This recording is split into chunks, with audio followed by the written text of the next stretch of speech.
Hello and welcome to the Ritual Cast, a more in-depth iteration of 10-turn lore for those topics that may take longer than 10 turns. We're starting off today with an explanation of the Feywild. Firstly, what is the Feywild? The Feywild is a parallel plane to the material plane of the Forgotten Realms. It exists as a mirror to the material plane, exaggerated with stronger, more unpredictable magic, deeper, more expansive forests, and a much more intense emotions for travellers that find themselves within it. With time progressing differently to the material realm, where just hours spent in the Feywild could be days or years in the material realm.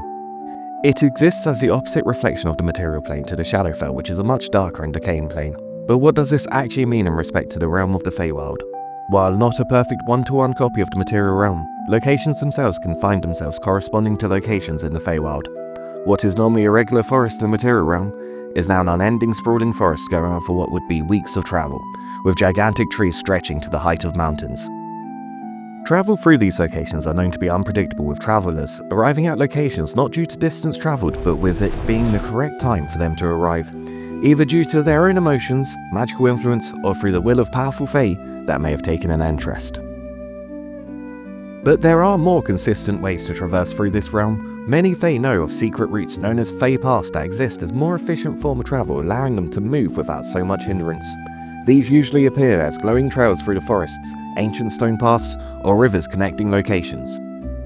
But how does one find themselves within the Feywild? This can occur through naturally occurring Fey crossings, often in ancient forests, appearing as fairy rings, sacred groves, or a collection of standing stones, only operating under certain conditions, such as the seasons or phases of the moon. Though through many forms of magic, you can find yourself also entered into the Feywild, such as the plane shift or gate spells, or even specifically enchanted locations such as enchanted trees or pools that remain active for much longer periods than natural entrances and are much more reliable. It is also known that powerful Fey, especially the archfey, have been known to be able to transport creatures into the Feywild, often through bargains and invitations, or enchantments and curses.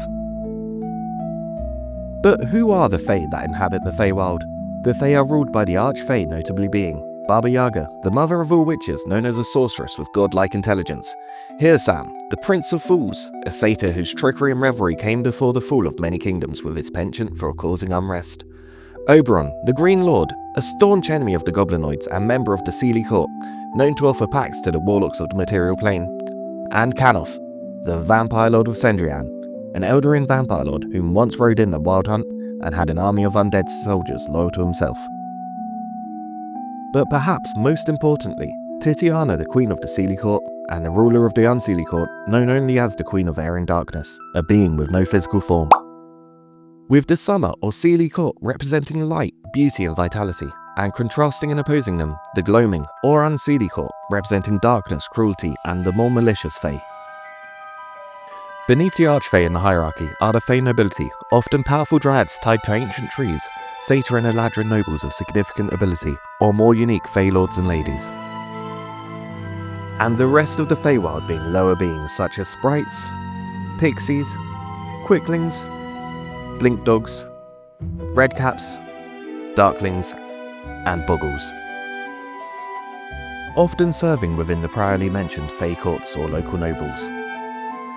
Formerly Fey are the creatures known as Goblinoids, containing goblins, hobgoblins, and bugbears, and they were originally from the Feywild.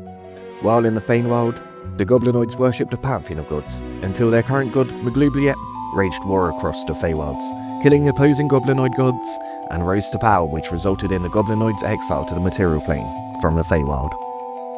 As a mortal, being placed within the Feywild is a disorienting and dangerous experience, with an immediate sensory overload of colours being much more vibrant and alien experiences, such as singing streams, whispering winds, or animals speaking.